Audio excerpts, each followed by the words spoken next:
The corridor outside the war chamber smelled of beeswax and old iron, and Yvain had walked it 100 times before without ever once being afraid. Tonight, her bare feet made no sound against the polished black stone. She held a silver tray in trembling hands, a porcelain teapot rattling softly against 2 cups she had filled herself in the kitchens below. Chamomile and crushed valerian root, the blend Caloran always asked for when the council kept him too long past midnight. She had been the one to teach it to him in another life, when she had been only the herbalist's apprentice, and he had been only a man with too many shadows behind his eyes.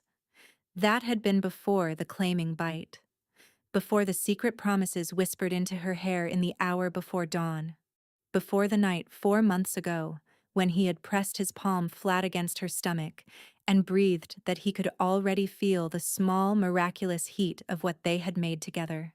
Yvain paused at the bend in the corridor, one hand drifting unconsciously to her belly. Beneath the loose linen of her servant's tunic, the curve was beginning to round. Not enough that anyone would notice yet beneath layered skirts. Enough that she felt it every time she breathed. She had come tonight to tell him. 5 months of hiding the secret.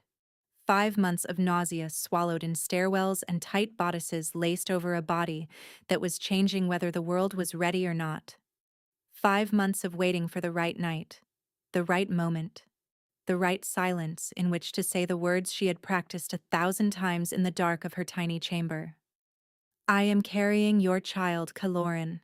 The bond has given us a son, or a daughter, or perhaps something neither of us can yet imagine. She had been ready to say it tonight. She had braided her hair the way he liked, had worn the small obsidian pendant he had once pressed into her palm and called a marriage stone in everything but name. And then she had reached the war chamber door, and she had heard the voice on the other side that was not her king's. A woman's voice, cold as river ice, edged with something cruel and patient and old. You disappoint me, Alpha, the woman was saying. I came here in good faith. I offered terms a wiser king would have taken on his knees. Caloran's voice answered, low and dangerous. You came here to threaten what is mine. Do not mistake my patience for fear. Yours. The woman laughed, and the sound was a knife drawn slowly from a sheath. Tell me, Caloran Draventh, does your little herb girl know what walks beneath your skin when the council is not watching?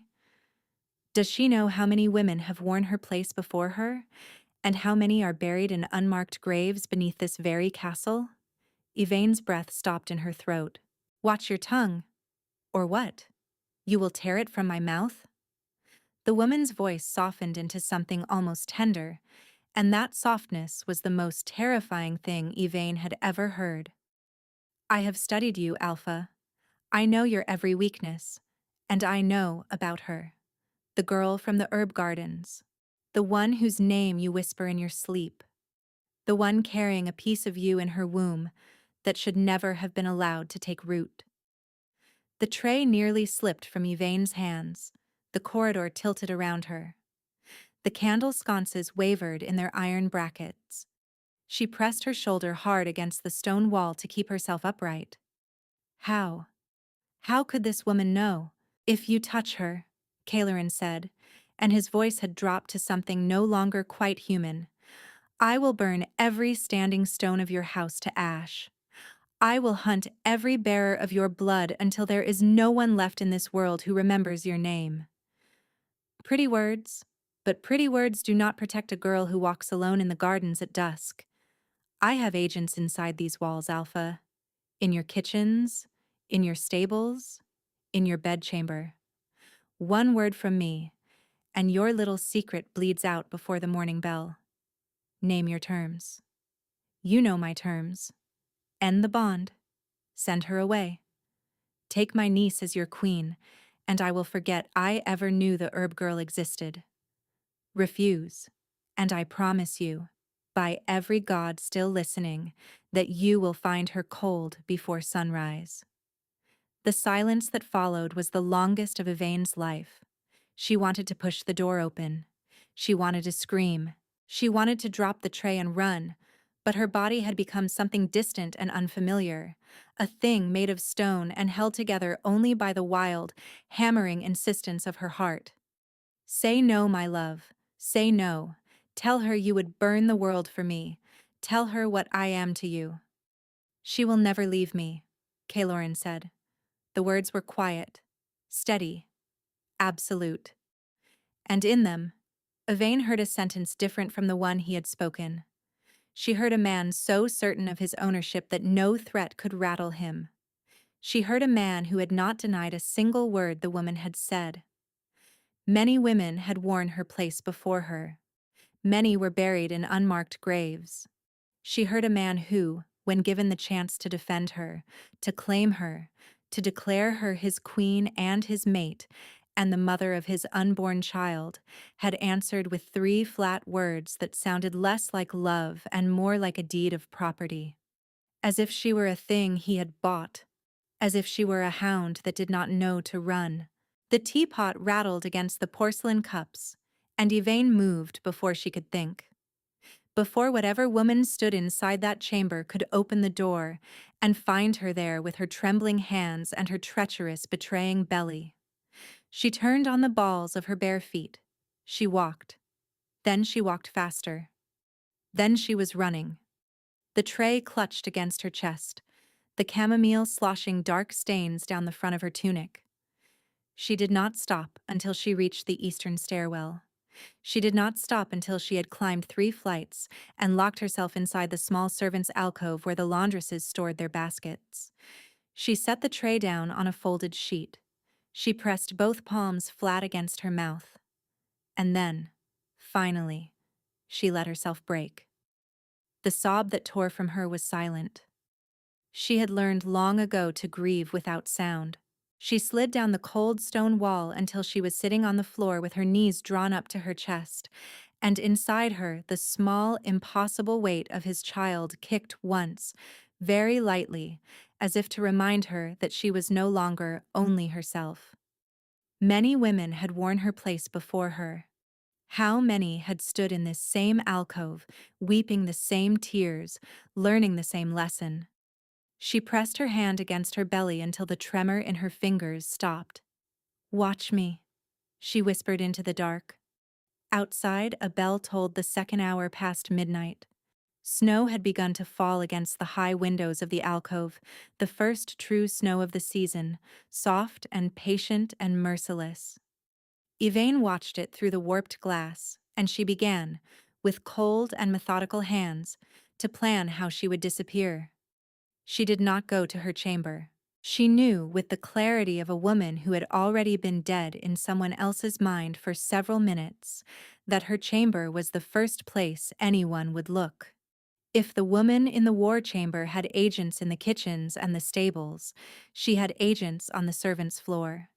She went, instead, to the still room. It was empty at this hour, banked fires throwing long red shadows across the rafters and the hanging bundles of dried lavender and yarrow. She moved through it with the practiced silence of someone who had spent half her life in this room. She took only what she needed: a small leather satchel, 2 clean linen wraps, a pouch of dried ginger root for the sickness, a bundle of willow bark, a vial of the sleeping draught she had brewed last spring, strong enough to drop a grown man for a full night. 3 silver coins from the tin where the master kept his market money, and a rough note left in their place. "For value taken. I will repay." She paused at the small chest beneath the still room window. Inside it lay a book. The only thing in the world that was truly hers. Her grandmother's journal, written in a slanting, half-faded hand, recipes and sketches and the names of women whose blood had run in Yvain's veins for 9 generations before her. Her mother had given it to her on the morning she had been sent into service at the castle. "Keep this hidden," her mother had said. "There are things in these pages the Alphas would burn the world to find." She lifted the journal from the chest and pressed it against her belly, and made a quiet promise to a daughter or a son she had not yet met that whatever lived in these pages would belong, one day, to them. The eastern postern gate was guarded by a single sentry on cold nights, an old soldier named Bren, who had a bad knee and a soft heart, and a deep love of the spiced cider Yvain sometimes brought him from the kitchens. She brought him spiced cider tonight, too, in a clay flask, and she had stirred something into it with a long copper spoon. She waited in the dark of the gatehouse arch until his head began to nod. She waited until the flask slipped from his fingers. She waited until she was certain he was only asleep, his breathing slow and steady and warm. She knelt and pressed a kiss to the crown of his white head. "Forgive me. I will pray you wake." Then she lifted the iron bar, eased the postern open, and stepped out of the castle of Caer Drevent for the last time in her life. The snow had thickened. It came down in slow, drifting curtains, and within 100 steps her tracks were already softening behind her. She pulled the hood of her cloak low. She kept one hand pressed protectively against her belly, where the child she had not yet been allowed to name was the warmest thing she carried. She did not turn back to look at the high black towers behind her. She only walked, and the snow came down, and the night swallowed her like a stone dropped into a lightless lake. Far above her, in the highest tower of the keep, a figure came at last to a window with its hands pressed flat against the glass. The figure stood very still, head tilted as if listening for a sound that no longer came. A slow, terrible understanding broke across that face. Then the figure turned without a word and began to run. By the time the howl tore from the highest tower of Caer Drevent, a sound so raw and broken that the wolves in the kennels below answered it with a chorus of grief, Yvain was already a mile beyond the outer walls. She did not hear it. She had pressed her hands over her ears against the wind, and she was singing, very softly, a lullaby her grandmother had taught her, and she did not stop until the dawn came up gray and pitiless over a road she had never walked before. 3 months passed. The village of Ash Hollow sat at the bottom of a long forested valley 300 miles south of Caer Drevent. It was a place of slate roofs and crooked chimneys, of an old stone bridge over a fast green river, of women who carded wool on their porches, and men who came home smelling of sawdust and pine. It was a place where a stranger could arrive in the dead of winter, give a false name and a sad story, and be left politely alone to grieve in peace. Yvain had given the name Mirelle. She had given the story of a young widow whose husband had died in a logging accident in the north, who had walked south until her shoes wore through. The village elder, a stooped woman named Goodwife Penn, had looked at her swollen belly and her hollow eyes and her cracked, frostbitten hands, and had said only, "We have an empty cottage at the edge of the orchard. The roof leaks. If you can mend it, you can have it." Morel had mended the roof. She had mended a great many things in the 3 months since. She had set the broken wrist of the miller's youngest boy. She had brewed the cough syrup that pulled old Tommen through the worst winter of his life. She had delivered 3 babies, 2 calves, and a foal. The villagers, who had at first spoken to her with the careful courtesy reserved for grieving strangers, now spoke to her with the easier warmth reserved for their own. Goodwife Penn, who was not a woman given to softness, had taken to leaving small wrapped bundles of bread and salted butter on her doorstep without explanation. Morel accepted these kindnesses with a quiet gratitude that hid the truth. The truth was that she did not sleep. She lay every night on the narrow cot, her hand resting on the great curve of her belly, and she stared at the rafters and listened. For hoofbeats on the road, for a knock at the door, for a voice she would know in the dark of 1,000 years. The mark on her hip had not faded. This was the thing that frightened her most. Among wolfkind, a claiming bite was supposed to dissolve when the bond was broken. The mark should have gone gray within a fortnight, leaving only smooth skin and the dim ache of memory. Instead, the mark had grown darker. It pulsed beneath her skin like a second heartbeat. It burned when the wind blew from the north. and sometimes, in the deepest part of the night, she could swear she felt something through it. A great searching presence that pushed against the edge of her awareness like a hand against a locked door. She refused to think about what it might mean. She did not allow herself the cruelty of hope. He had let her go because he had never truly held her. That was what she told herself every night, when the mark burned and the great presence pressed against her awareness, and her child kicked beneath her ribs as if reaching for something she could not give. The child was the reason she rose every morning. The child was due by her best reckoning in 2 months. Goodwife Penn, who had a wise woman's eye for these things, had pressed a hand against Yvain's belly only yesterday and frowned. "You carry low, child, and large. Have you considered there might be more than one in there?" Yvain had laughed and shaken her head and changed the subject. She could not bear the question. She walked home that afternoon along the orchard path, the late winter sun thin and silver through the bare branches of the apple trees, when she heard the sound. A low, broken whimper.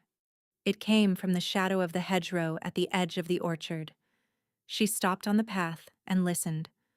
The whimper came again, weaker, and beneath it she heard the labored, wet rasp of something breathing badly. She set down her basket and approached the hedgerow with the careful slowness she had learned from the master herbalist long ago. The slowness one used when approaching wounded creatures who might still have teeth. She knelt at the base of the hedge and parted the brittle winter branches with her fingers. A wolf lay in the snow. It was young, not yet fully grown, its silver-gray coat matted with frozen blood along one flank. A long, ragged tear ran from shoulder to hip, the kind of wound made by a blade rather than a beast. Pale gold eyes were half-lidded, dim with pain and exhaustion. And yet, when it saw her face appear through the branches, it did not snarl. It did not bare its teeth. It only looked at her, and then very slowly, very deliberately, lowered its head until its muzzle rested against the snow, a gesture of submission. A gesture, Yvain realized with a slow, cold dread, that no wild wolf would ever make. Her mark flared once, sharp and sudden, against the curve of her hip. She drew in a slow breath. "Who sent you?" she whispered. The wolf did not answer. Its pale eyes held hers, and there was something in them that was not animal, something patient and intelligent and grieved. And Yvain felt the world she had so carefully built around herself in Ash Hollow tilt very gently on its hinges. She had 2 choices. She could leave the wolf to die in the hedgerow, walk home, bar her door, and pretend she had seen nothing. Or she could heal it. She knelt for a long time in the snow, with one hand resting on her round belly and the other hovering above the wounded animal's flank. She thought of the woman in the war chamber who had laughed like a knife being drawn. She thought of the unmarked graves. She thought of the words, "She will never leave me," and of what those words had cost her. Then she pressed her palm, very gently, against the wolf's wounded flank. "If you have come to find me, tell whoever sent you that the herb girl is dead. Tell them Morel of Ash Hollow lives here now. I have nothing left to give." The wolf closed its eyes. A single tear rolled from the corner of one pale eye and froze in the fur of its muzzle before it fell.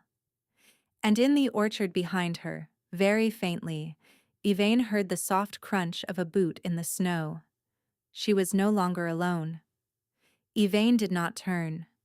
She kept her hand pressed against the wolf's flank, kept her breathing slow, and let her eyes drift to the small pruning knife on top of her basket 3 feet away in the snow. It was barely the length of her little finger, but it was sharp, and it was iron, and she had learned in 3 months of living alone at the edge of a forest that a frightened woman with a small sharp thing in her hand was a different creature from a frightened woman with empty hands. The footstep crunched again behind her. Closer. "Don't reach for the knife," a voice said. It was a man's voice, low, tired. There was nothing threatening in the tone, which made Yvain's spine go colder than the snow beneath her knees. I am not going to hurt you. I have been following the wolf for 3 days. If I had wanted you dead, healer, I would have let you bleed out in the orchard with him. The wolf, beneath her hand, let out a small whining breath. Its pale eyes opened, found the man behind her, and closed again as if in relief. Step where I can see you, Yvain said. The man stepped slowly around the side of the hedgerow. He was not what she had expected. She had expected one of the king's guard, leather and black wool, and the silver wolf's head clasp of Caer Draventh. The man who stepped around the hedge was none of those things. He was old. Not ancient, but old enough that his close-cropped beard was almost entirely gray, and his weathered face had the deep lines of a man who had spent 40 years outdoors in every kind of weather a kingdom could throw at him. He wore a traveler's coat, brown and salt-stained, and a soft wool cap. A heavy walking stick was braced in one hand. The other hand was held open at his side, palm up. His eyes were the giveaway. A deep amber, almost gold. The eyes of a wolf in human skin, rimmed with the red of long sleeplessness and quiet weeping. My name is Halrich. I have served the Draventh line for 41 years.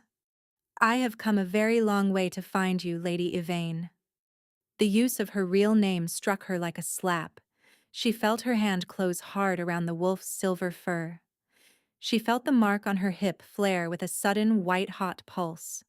She felt her child kick once, sharp, against the inside of her ribs as if the small unborn creature had recognized the name of its own bloodline being spoken aloud for the first time in 3 months. That is not my name. It is the only name you have ever had that mattered. Morel is a kindness healer. It is not a person. How did you find me? Slowly and badly. The king has had wolves and riders and trackers searching for you since the morning he found your bed empty. He sits up in the highest tower of Caer Draventh and watches the road. He does not believe you are alive, and he does not believe you are dead, and the not knowing is killing him faster than any blade ever could. Yvain made a small, broken sound she had not meant to make. You are lying, she whispered. I have lied for 41 years in service of my king. I am very good at it. I would know if I were doing it now. Halrich came another careful step closer and lowered himself stiffly to one knee in the snow, so that his eyes were level with hers. Whatever you heard in that corridor 3 months ago, you did not hear all of it. You did not hear what came before. You did not hear what came after. The mark on her hip burned so hard she nearly cried out. You don't know what I heard. I do. I was on the other side of that door. The world tilted. You were in the war chamber. I was. So was the king.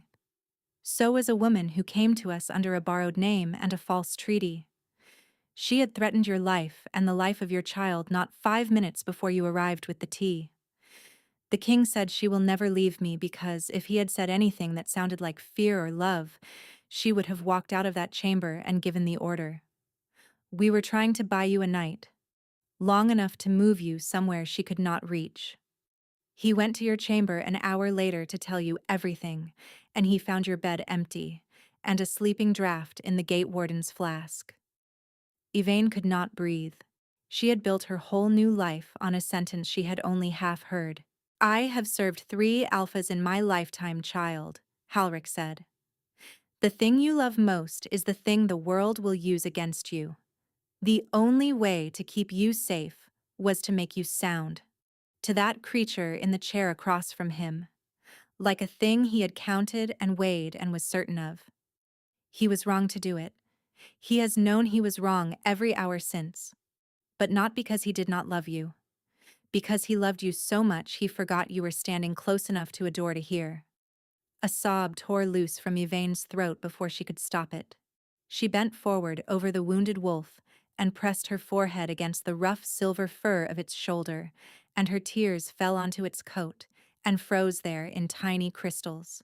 The wolf, with what seemed to be its last strength, lifted its head and pressed its cold nose very gently against her cheek. "This is Ashen. He is one of the king's own. The king sent him out 2 months ago with a piece of cloth that smelled of you and a single instruction. Find her. Do not be seen. He was attacked 4 nights ago by riders also looking for you. He fought free. He has been crawling the last half-mile, on 3 legs." The mark on her hip pulsed. She closed her eyes, and for the first time in 3 months, she let herself feel, deliberately, the great searching presence on the other side of the bond. It was there. It had always been there. It had never left her. It was thin with exhaustion and shaking with grief, and absolutely, unmistakably, hers. "He is alive," she breathed. "He is alive, and he is coming. He will not be more than a day behind me. I rode ahead because the wolf was dying and the king has been riding without sleep, and I was afraid he would arrive in this village like a storm and frighten you into running again." Halrich pressed his weathered palm flat against his heart. "I came to ask you, Lady Yvain, only this. When he arrives, will you let him speak?" "I do not know," she whispered. "Halrich, I do not know what I will do." "Then that is enough for today. That is more than I came hoping for." He rose stiffly. He looked once toward the western sky and then back down at her with something in his face that was almost a smile. "You have his child in you. Children, perhaps?" Halrich's amber eyes widened. For a long moment he did not speak. And then the old man, who had served 3 alpha kings, who had buried 2 of them, lowered his head and pressed one weathered hand over his eyes, and Yvain watched his shoulders shake just once, very softly, before he gathered himself again. "Then you must heal that wolf. He will need to ride beside you when you go home." He turned to walk away down the orchard path. He had not gone 20 paces when he stopped, turned back, and lifted his head as if scenting the air. A new sound had reached them. Far off, beyond the orchard, beyond the river, beyond the slate roofs of Ash Hollow, came the faint, unmistakable thunder of many hooves, a column moving fast. Halrich's face went very still. "That is not the king." "Then who?" "She moved faster than we thought." His voice was the voice of a beta who had outlived 2 kings, his hand already at the hilt of the long knife beneath his coat. "Get up, child. Pick up that wolf and follow me. Do not, for any reason, look back." Yvain moved. She slid one arm beneath the wolf's shoulders and one beneath his hindquarters.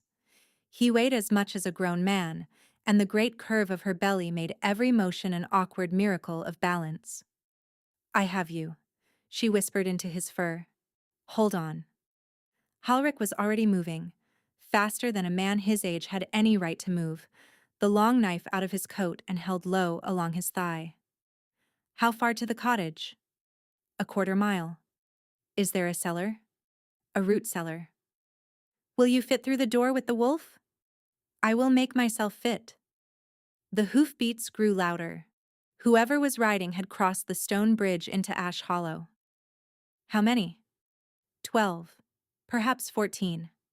"Some are wolves, some are not. There are men in that company who do not change shape. Human assassins. Harder to track by scent." The cottage came into sight through the bare apple trees. Halrich reached the door before her and threw it open. Inside. Cellar. Now. She knelt, set Ashen down on the rag rug, and reached for the iron ring set into the floorboards. The cellar door came up with a creak. Cold, earth-smelling air rose from the dark below. "Take the wolf down. Take the journal." She froze for a half-second. "How do you know about the journal?" "Later, child. Move." She lowered Ashen down the steep wooden steps as gently as she could, half-sliding, and laid him on the dirt floor beside the rack of stored apples. She took the stairs back up 2 at a time, swept a dozen herb bottles into her satchel, and pulled her grandmother's journal in its oilcloth wrap from beneath the loose floorboard under the cot. Halrich had bolted the cottage door and was pushing the heavy oak chest in front of it. How much time? Less than a minute. The hoofbeats were close now. She heard a shouted command, the wet ring of a blade being drawn from a leather scabbard. The soft, terrible voice of a woman raised to carry over the cold air. Healer. Yvain's blood stopped. It was not the woman from the war chamber. It was younger, lighter. There was almost a smile in it. Healer. I know you are inside. I know the old wolf is with you. We have no quarrel with the village. We only want the wolf. Halrich's eyes flicked to hers. He shook his head once. Cellar, he mouthed. She backed toward the cellar door. He did not follow. Halrich. I will hold the door. Halrich. No. I have served the Dreventh line for 41 years. I will not have it said that I died in a chair. The old man pressed his weathered hand briefly against her cheek. Go down. Bar it from inside. Do not, for any reason, come up until you hear the king's voice. A heavy fist struck the cottage door. The whole frame shook. Halrich turned away from her and lifted his long knife.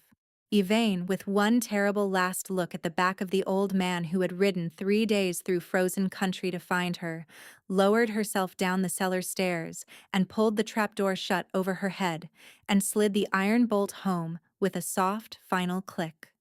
The dark closed around her. Ashen whined softly.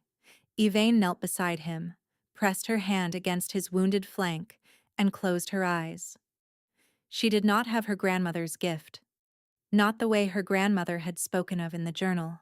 She had only the small healer's craft taught by every wise woman in every village in every kingdom. She had told herself that all her life. She had refused to believe in anything more, even when the mark on her hip burned like a star, even when the bond had searched for her across 300 miles of frozen country. She looked at it now. There was no time left for refusing. Above her, the cottage door splintered inward, the crash of the oak chest being shoved aside.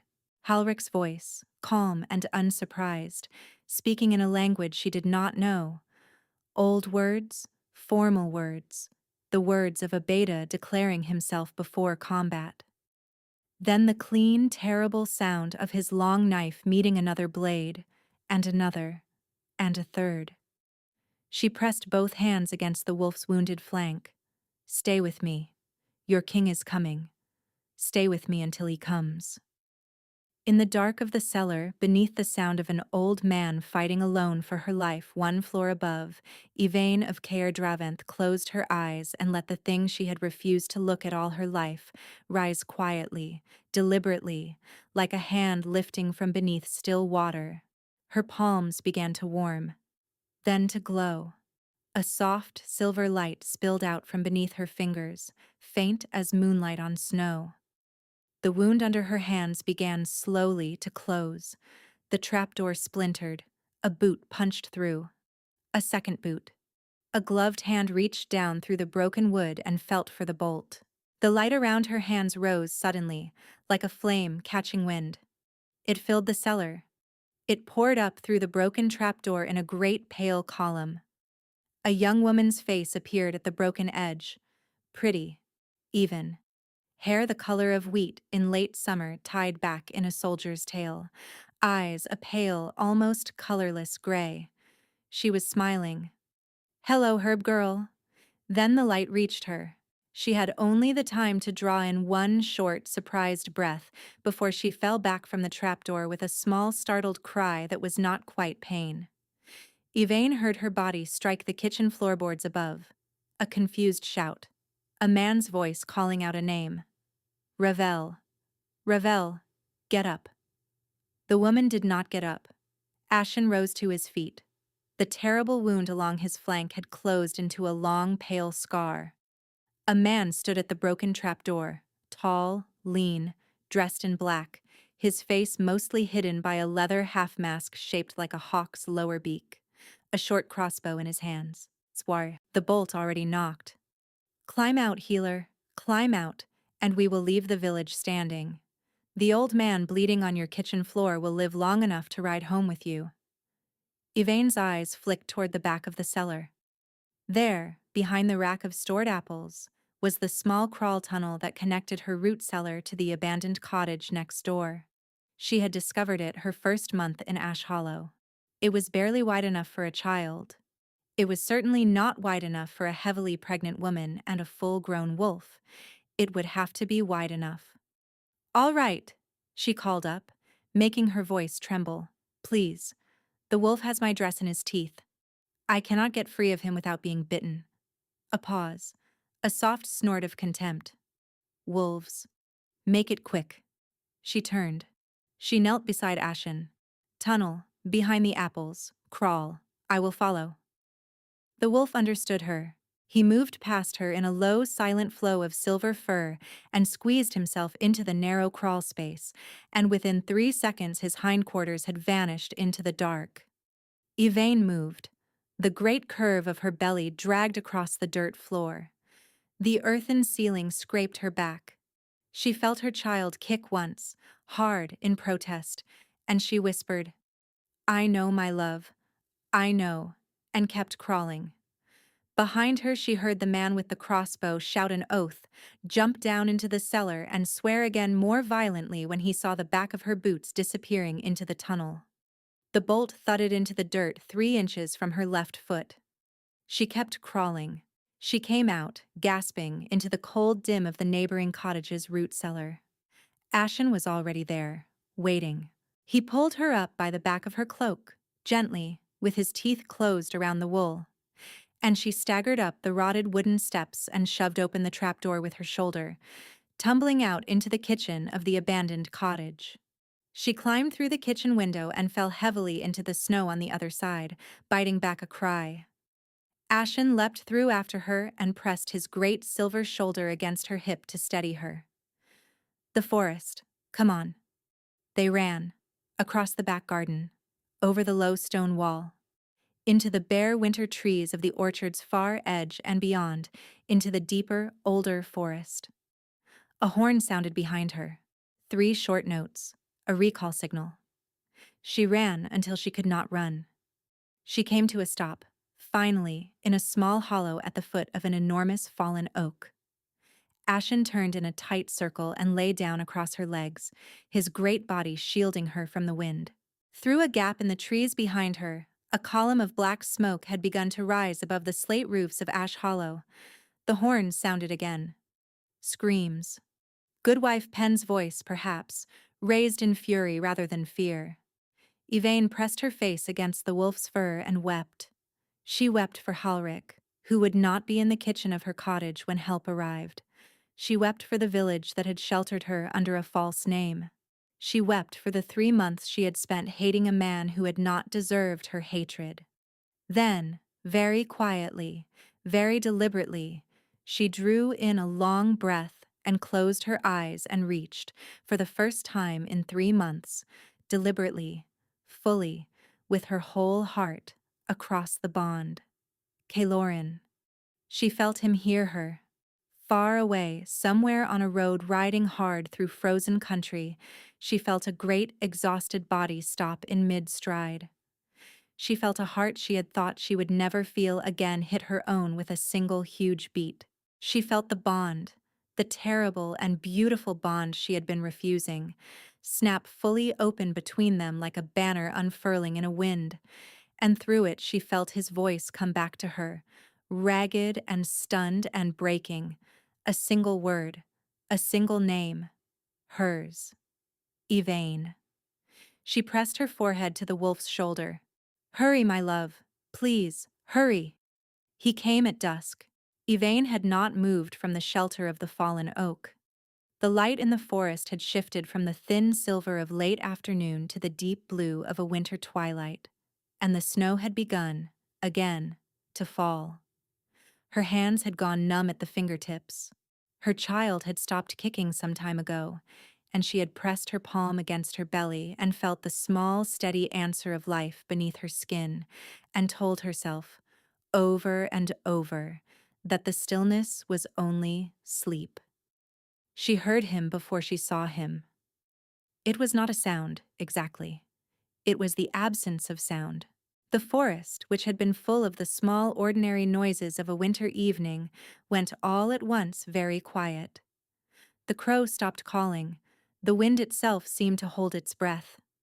Ashen lifted his great silver head from her lap, his pale eyes fixed on a point somewhere up the slope of the hollow. His tail, very slowly, began to move. Yvain sat up. The mark on her hip flared bright and steady, a rhythm that matched another rhythm she could feel through the bond, the heavy, exhausted heartbeat of a creature that had not stopped running for 2 days. "Ashen," she whispered. The wolf turned to look at her.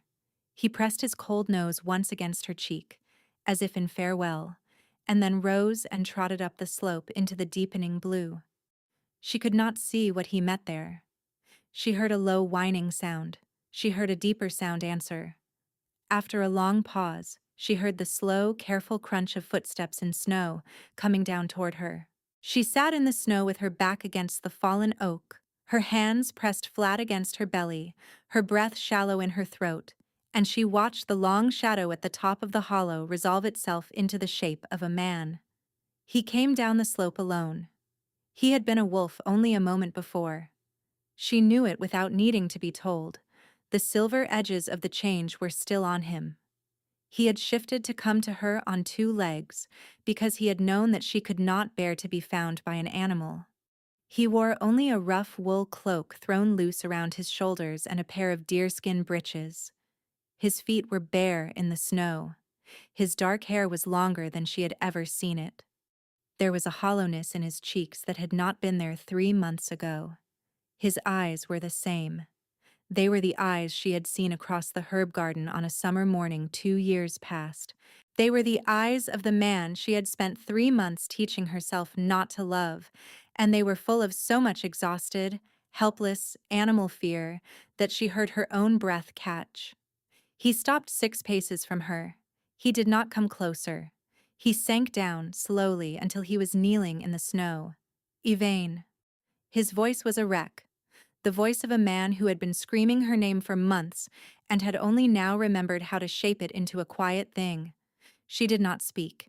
She did not yet know what she would say. He did not reach for her. The bond between them was wide open now, and she could feel everything he felt, and he could feel everything she felt, and there was nowhere for either of them to hide. She felt his terror, his shame, the long, brutal, sleepless months of his search. She felt his love, the great, raw, unguarded thing he had spent his whole life trying to hold quietly, because the world used such things against an alpha king. He bowed his head. "I am sorry," he said. The words splintered. "Yvain, there is no word for what I have done to you." She closed her eyes.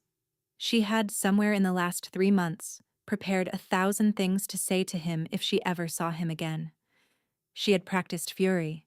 She had practiced cold dignity. She could not now remember a single one of the speeches. "You said I would never leave you." "I know." "You said it as though I were a thing you owned." "I know." "You did not even sound like a man who knew my name." "I know," he said again, and his voice cracked. "Yvain, I knew, the moment you ran, that I had done it wrong. I knew while I was speaking the words. I have known every hour of every day since."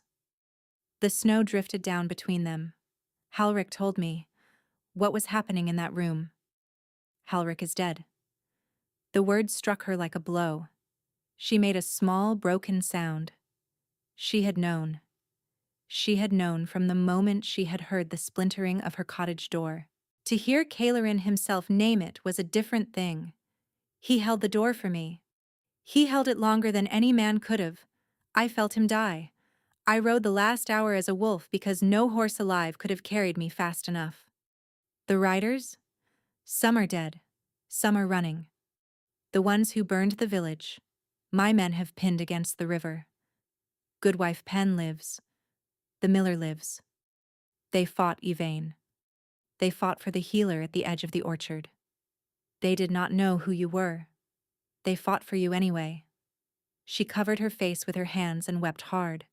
the great heaving sobs of a woman who had been holding too much for too long. He waited until her weeping had passed, and then he said, very gently, "Yvain, may I come closer?" She lowered her hands. Yes. He came to her on his knees. He crossed those 6 paces of snow on his knees, the way a man crosses the floor of a temple toward something he is not yet sure he is permitted to touch. When he reached her, he lifted his hands, slowly, and held them just above her shoulders, hovering, asking, and she gave him the smallest possible nod. He gathered her, then, against his chest. She felt him shake. She felt him press his face into her hair and breathe in, as if no amount of breathing would ever be enough again. She felt his hand come down, tentative, terrified, and rest against the great curve of her belly. She felt his breath catch when, beneath his palm, their child shifted, sleepy and warm, and pressed once against his hand from inside her. He made a sound she would never, for the rest of her life, be able to describe. "There are 2, she whispered into his shoulder. "Halrich thinks. So does Goodwife Penn. 2. The word came out like a prayer. "Yvain. 2. I did not want to come back to you," she said. The words came out before she could stop them. Even after Halrich told me, I had built a life. I had built it out of pieces of myself I had to break to make it fit. He pulled back, just enough to look at her face. "Then you will not come home," he said quietly. "Not yet. Not because I have asked. You will come home, if you come home, because you have decided to. I will not take you back to Caer Draventh as a thing I have recovered. I would rather lose you again. A cottage on the coast, if you want it. A place at my side as my queen if you will have it. And a place 1,000 miles from me if you will not. I have come here to put the choice back into your hands where it always belonged." She felt the bond between them, wide and deep and humming. She felt his exhausted body. She felt the small, soft kicks of their children. She felt the slow, strange knowledge that she had somehow, against every sane expectation, come home. "Take me to your camp," she said finally. "Take me to a fire. Feed me something hot. Let me sleep one night beside you without deciding anything." She paused. "And in the morning, my love, we will speak about the rest." His arms tightened around her. He pressed his lips, very gently, to the crown of her head. "Yes, Yvain. Yes." He lifted her then, as if she weighed nothing, and carried her up the slope of the hollow into the gathering dark. Ashen fell in at his heel. Behind them, the snow began, gently, to cover their tracks. The camp was small. He had ridden ahead of his guard. There were only 6 men with him, and Ashen, and a single bay horse so exhausted she stood with her head almost touching the snow. The men had built a fire in the lee of a low rock face beside a fast green river, and when Celorin came down out of the trees with Yvain in his arms, every one of those 6 men dropped to one knee in the snow without a word. "They knew," she whispered. "They have known for a long time. They have only waited for me to be brave enough to say it." He set her down beside the fire. He did not let go of her hand. There was hot broth in an iron pot. There was bread. A young beta with a kind, tired face draped a thick wool blanket around her shoulders without quite meeting her eyes. She ate. She had not realized how hungry she was. When she had finished, the young beta refilled the cup and pressed it into her hands. "My lady." "What is your name?" "Teriel, my lady." "Teriel. Thank you." He bowed his head and did not move from her side. She understood slowly that he had been given a duty, and the duty was her, and she was not going to be alone in any room with any door for a long time to come. She let it happen. She was too tired to argue with kindness. Celorin sat beside her on a folded saddle blanket. He was watching her, not in the way a man watches a thing he means to keep, but in the way a man watches a candle in a great wind, ready to cup his hands around it the moment it flickers. "Tell me." So she told him. She told him everything. The corridor, the silver tray, the sound of the woman's voice through the war chamber door, the tea she had stirred into Bren's flask, the long, cold night of walking, the road south, Goodwife Penn, and the cottage at the edge of the orchard. The first baby she had delivered in Ash Hollow. A girl, born screaming on a snowy night in the 3rd week of her exile. She told him about the mark on her hip and how it had never faded. She told him about the dreams. He went very still at that. Dreams? I did not understand them. I thought my own mind was building you every night. I thought it was grief. He set down his cup. Yvain, those were not your dreams. Those were mine. She stared at him. I went to you every night, in my sleep. I did not know I was doing it for the first month. I would wake at dawn with my mouth tasting of words I had not said in waking hours. Halrich was the one who told me, "My king, your wolf is walking the bond at night." I did not believe him until I started to remember pieces of it. The shape of the cottage where you slept, a wooden spoon a child had carved you, a blue cup on a windowsill. Her hand flew to her mouth. "There is a blue cup on the windowsill. The blacksmith's apprentice gave it to me." I know. I told you in those dreams, every night, the truth of what had happened. I begged you every night to hear me. I did not know if you ever did. "I heard you," she whispered. "I told myself it was not real. I was so afraid of hoping." He reached, slowly, and pressed her palm against his chest, over the steady drum of his heart. "It has not stopped beating since the first night I dreamed of you.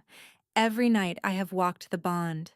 Every night I have whispered to you that you were loved, that you had been lied for and not lied to, that I was coming."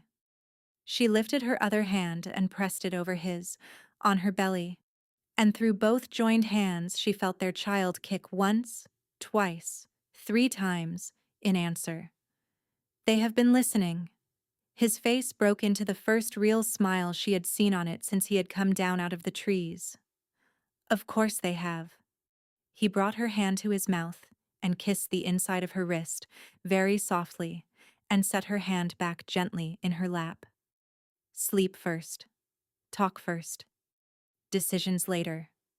She leaned against his shoulder and let her eyes close, and she slept beside the fire of her king's camp for the first time in 3 months without needing to listen for hoofbeats on the road. She did not see the rider come in. She did not see him dismount 3 lengths from the fire and go to one knee, pressing his fist to his heart and speaking quietly to Kailerin in the low-coded speech of a courier who has ridden too hard with bad news. She did not see Kailerin's face go still, or the way he rose and crossed to the edge of the camp and stood for a long moment looking north into the dark. She slept the deep, dreamless sleep of a woman whose body had given everything it had to give, and who had finally, after 3 months of running, come home. Dawn came gray. She woke to the smell of wood smoke and pine. Her belly was a great heavy roundness in her lap, and her children were already kicking. The fire had been built up. A fresh iron kettle steamed on a hook. Kalorin was sitting opposite her across the fire. He had not slept. She could see it in the deep shadow under his eyes, in the tight set of his mouth, in the way he was holding a cup of something hot in both hands as though the warmth might keep his fingers from shaking. He looked up when she stirred. He tried, immediately, to put on a face for her. "Don't." He stopped. The careful expression dropped from his face. "Tell me." He told her.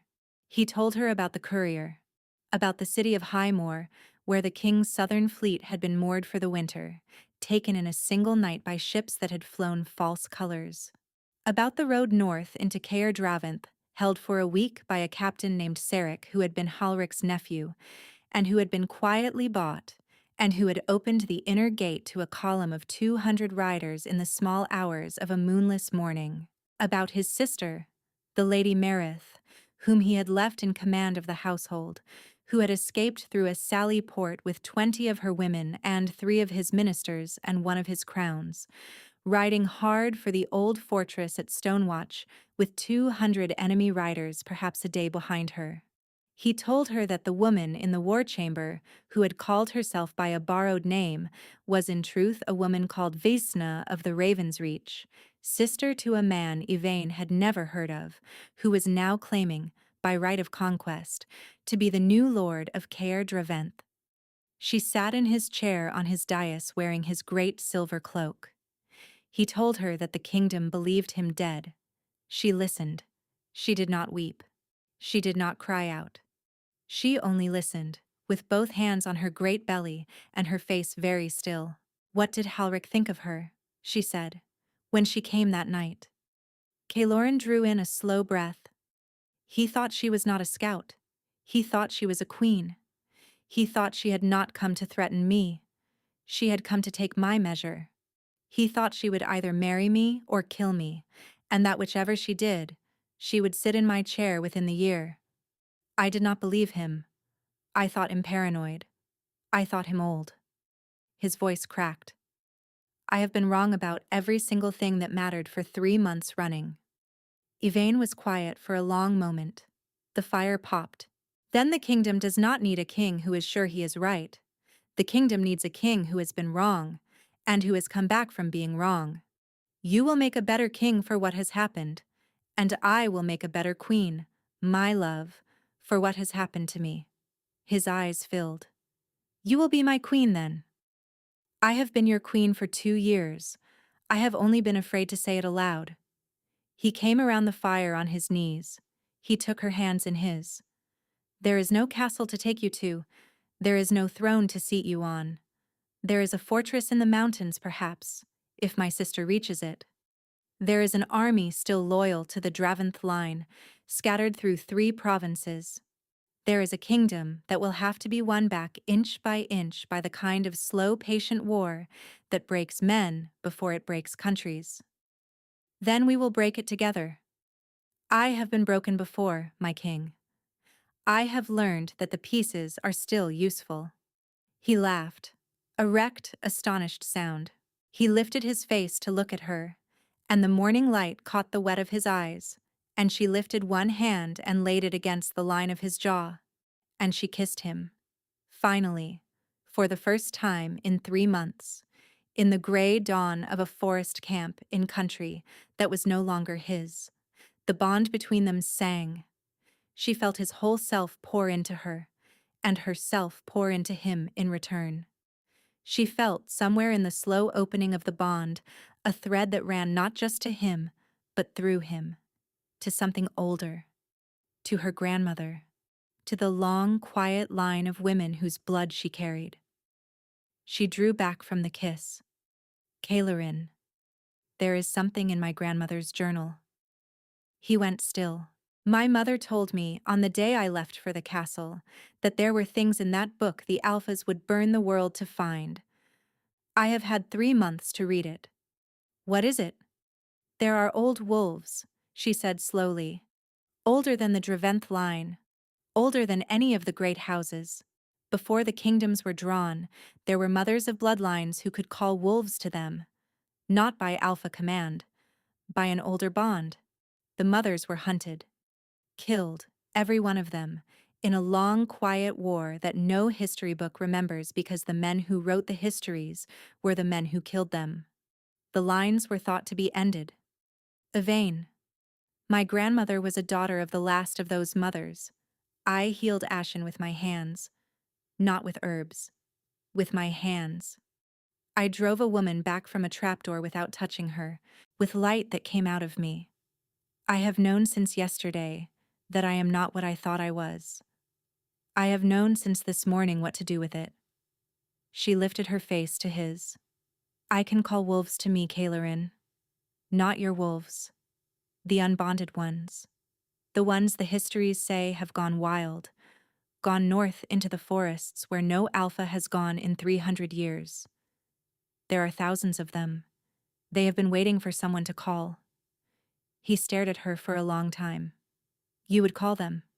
I would call them because my king has lost his throne to a woman who thought she could threaten our child and call it diplomacy. I would call them because Halrich is dead. I am tired of running. I think I am done. He pressed his face into her hands. She felt him weep, and laugh, and weep again. Then call them, my queen. Call them, and we will go and take back our home.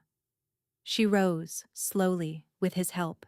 She walked to the edge of the camp, with one of his arms around her waist and Ashen pacing beside her, to the top of a low rise where the forest fell away into a long white valley below. She closed her eyes. She opened the place beneath her ribs where the silver light had risen in the cellar. She let it rise again. Higher. Wider. Not a column this time, but a great quiet wave, spreading outward, rolling down into the white valley, rolling on past the river, rolling on into the forests beyond. She made of herself a single quiet word. The word was come. For a long moment, nothing. Then, far away, somewhere deep in the forests on the far side of the White Valley, a wolf howled.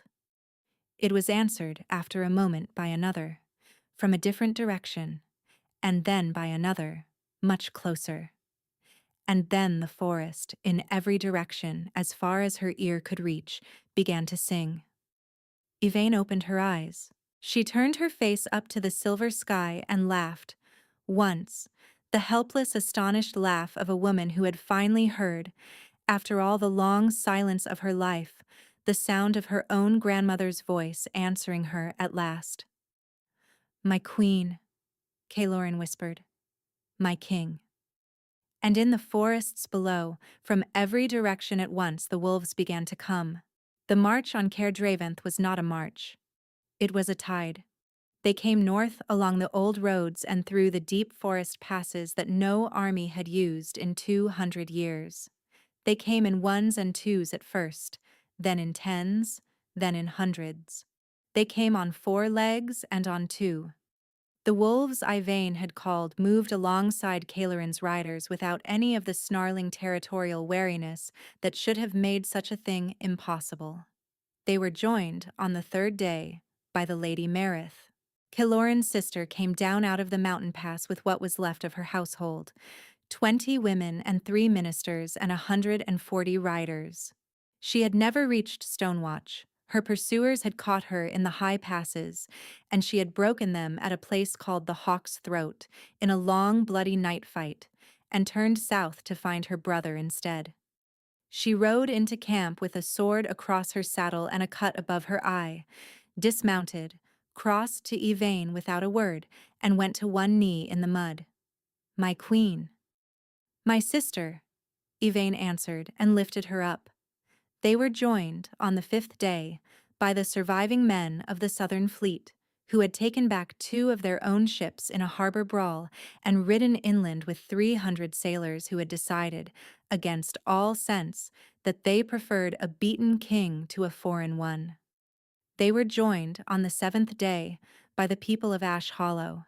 That was the moment Yvain wept. They came up the road in a long, quiet column, perhaps 80 of them, the miller and the blacksmith and the weaver and goodwife Pen at their head with a long oak staff in her hand. They had brought their own provisions and their own blankets and their own small ragged weapons, and goodwife Pen looked Yvain in the eye across the camp and said, You did not tell us, child, that you were a queen. We forgive you. Now feed us, and tell us where to stand. By the 9th day, the army that came up the long road toward the high black towers of Caer Draventh was an army of nearly 4,000. Vesna of the Raven's Reach met them in the field. She came out of the castle gate with what she had, perhaps 3,000 of her own riders and the remains of the bought guard, and a long rank of mounted archers along her left flank. And she drew up her line on the great open plain south of the castle, and she sat at the head of it on a tall white horse, and she waited. She wore Kaloran's silver cloak. Yvain saw her from a long way off, a small figure in silver on a white horse at the head of an enemy line, and she felt the old fear rise in her, the fear of the voice through the war chamber door. And she let the fear come, and she let it pass through her, and she let it go. She did not need it anymore. She rode at Calorin's side, on a quiet brown mare chosen for her gentleness, with Ashen pacing at her stirrup, and her belly so great now that no saddle quite fit her properly. She wore a plain wool cloak, and a circlet of beaten silver that the Lady Marith had pressed into her hands the night before, with the words, "It was our mother's." Vesna sent a herald. She wishes to speak with the king, alone, in the center of the field. She offers terms. Calorin's jaw tightened. She offers nothing. She wishes to put a knife in me where my own line cannot reach. I will go with you, Yvain said. He turned in his saddle. Yvain, no. She came to that war chamber to take my measure, my love. It is past time I took hers. He looked at her for a long moment. He did not argue. They rode out together. Ashen came with them.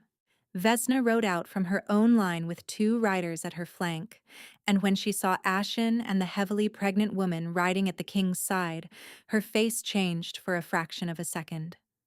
She had not known. She recovered fast. She stopped her white horse 3 lengths from theirs. Alpha King, Vesna of the Raven's Reach, and the herb girl. Vesna's pale eyes flicked to Yvain. The old smile was there, the smile from behind the war chamber door. How brave of you to come out into the open. I had thought you were the running sort. I was, Yvain said evenly. I have decided to be otherwise. My terms are simple. Withdraw, take your woman and your wolves, and your absurd little farmer army and go south, into exile. The Dreventh line will end with your generation, but it will end in beds, not on swords. Refuse, and by sundown your sister will be hanging from the south wall, and your queen will be in my keeping, and you will be made to watch what I do with her. The bond between Yvain and Calorin went very still. It was Yvain who spoke. Vesna, I am going to give you now the only chance you will be given. Get off the horse. Go to your knees. Speak my husband's name as your king. He is a more merciful man than I am, and he will let you live. Vesna laughed. Or what, herb girl? You will heal me to death. Yvain smiled. She lifted slowly her right hand. The silver light, which had been quiet beneath her ribs all morning, rose. It collected on her open palm, the way sunlight collects on a still pond. A small silver flame, a thing like a held breath. Vesna's pale eyes widened. You are not. The mothers are dead. The mothers were ended.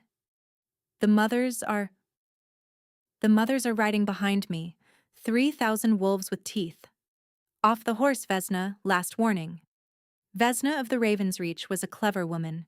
She had not survived this long by being slow.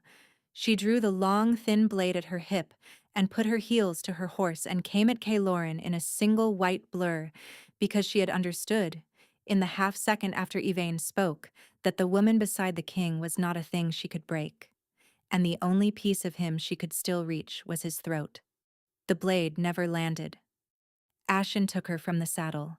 The great silver wolf came up off the ground in one long, uncoiling spring, and his jaws closed on the wrist of Vesna's sword arm, and the white horse bolted out from under her, and Vesna of the Raven's Reach hit the half-frozen mud of the field on her back, with a wolf the size of a small horse standing astride her. Ashen did not kill her. He looked instead at Yvain, waiting. Spare her. The whole field went quiet. Spare her, take her sword, take her cloak. That is my husband's cloak, and I will have it back. Take her into the keeping of the Lady Marith, and put her in a cell in the lowest part of Caer Dreventh, and feed her, and do not touch her, and bring her before me 1 year from today. I will not rule a kingdom whose queens were killed by other queens. I will rule a kingdom whose queens learned, in the dark of a long year, to be sorry. Caloran looked at her. His eyes were full. "Aye, as my queen wills it." The army behind them, without anyone giving the order, raised a single great cheer. The line across the field, looking at the sight of their general on her back beneath a wolf, broke. Some ran. Some dropped their weapons and went to their knees in the mud. By midday, Caer Draventh was open. By dusk, Caloran Draventh rode through his own gate again, with his queen at his side and his wolf at his stirrup, and the people of his city, who had endured 10 days of a stranger in his chair, lined the streets and wept. Yvain wept with them. She wept for Halrich, who was not there. She wept for old Bren the gate warden, who came out of the gatehouse with his white head bowed, who had woken from her sleeping draught on the morning she had fled, and had sat in a cell for the 10 days of Vesna's rule, because he had refused to swear oath to a stranger. She wept for the children inside her, who would be born in a castle with their father in the chair he was meant to sit in. And Caloran Draventh, the alpha king of a kingdom he had nearly lost, turned in his saddle and lifted her down from her mare onto his own, and held her against his chest in the gateway of his own castle while his people roared, and she pressed her wet face into his cloak and let herself finally come home. They were married in the old way 3 nights later. There was no time to wait. Goodwife Pen herself, summoned to the bedchamber Yvain now shared with the king, had pressed her hand against the great curve of her belly and said, "Within the week, child, no later." So they wed in haste, by torchlight, in the great hall of Caer Draventh. She wore a gown the color of new snow, and a circlet of beaten silver, and the obsidian pendant he had given her 2 years before. She walked into the hall on her own 2 feet because she had refused, very firmly, to be carried. The Lady Merith stood at the right of the dais. Teriel, who had been promoted to the king's first beta in the days after Halrich's death, stood at the left. Goodwife Pen of Ash Hollow sat in the front row of witnesses, in a new wool dress someone had pressed on her, and wept the entire ceremony without making any apology for it. The vows were spoken twice. Once in the human tongue, before the assembled lords and ladies of a kingdom that had nearly been lost. Once in the older tongue, the one that lives only in the bond between a true mate and her chosen wolf. Yvain had not known the words. They had risen out of her, the way the silver light rose, the way the call to the wolves had risen. She bit him. He bit her. The bond, which had been wide open between them for weeks, sealed itself shut, and made of 2 creatures, 1 creature, and the children inside her kicked once, in unison, and Caloran Draventh, the Alpha King, pressed his forehead to hers and wept openly in front of every lord of his realm.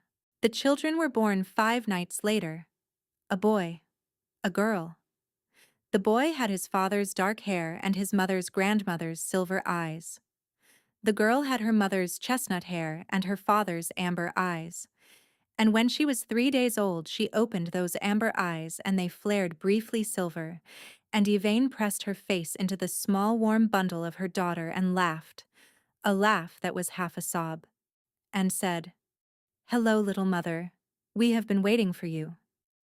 The kingdom healed slowly, over the long winter and into the new spring.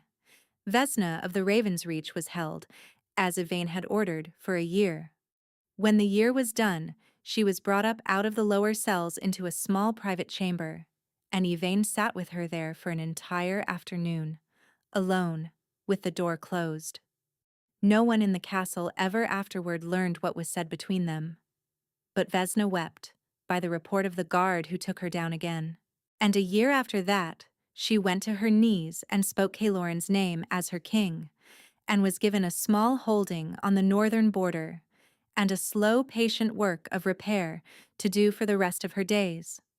Halrich was buried in the spring after the taking back, beneath a young oak on the rise above the river where Yvain had called the wolves.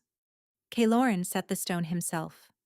Yvain planted herbs around it, thyme and rosemary, and a small, stubborn patch of valerian root, the same blend she had been carrying on a silver tray on the night her old life had ended. She visited the grave every year on the anniversary of the night she had run. On the first morning after their first child's first birthday, she woke before dawn. Kaloran was still asleep beside her, his dark head against her shoulder, his arm heavy across her waist. The fire in the great chamber's hearth had burned low. Snow was falling outside the high windows. The same patient, indifferent snow that had fallen on the night she had walked out the postern gate of this castle a lifetime ago, with a satchel on her hip, and a bond mark on her thigh, and a head full of 3 flat words: "She will never leave me." She lay very still in the warm bed. She thought of the woman she had been on that night, of how absolutely she had known what those 3 words meant, of how she had carried that certainty out into the snow and built a whole new life on its foundation. She thought of how wrong she had been. She thought of how grateful she was to have been wrong. She turned her face, very gently, and pressed her lips to the top of her king's dark head. He stirred. He did not wake. His arm tightened around her waist in the unconscious certainty of a man who, even sleeping, knew exactly where his queen was. Outside the high windows, the first gray light of morning began to come up over Caer Drevent. Yvain closed her eyes and listened to the steady drum of his heart against her ribs, and to the small breathing of 2 children in 2 cradles in the next room, and to the distant low song of the wolves of the hills greeting the snow. She had heard, once, the wrong words spoken behind a closed door. She had run. She had been wrong to run, and she had been right to run, and the woman she had become in the running had been the woman who had walked back through the gate of this castle with an army at her back and a wolf at her side. She had not left him. He had not let her go. The bond between them sang quietly in the dawn, and the snow fell, and the kingdom lived. Outside, somewhere above the snow, a single wolf howled.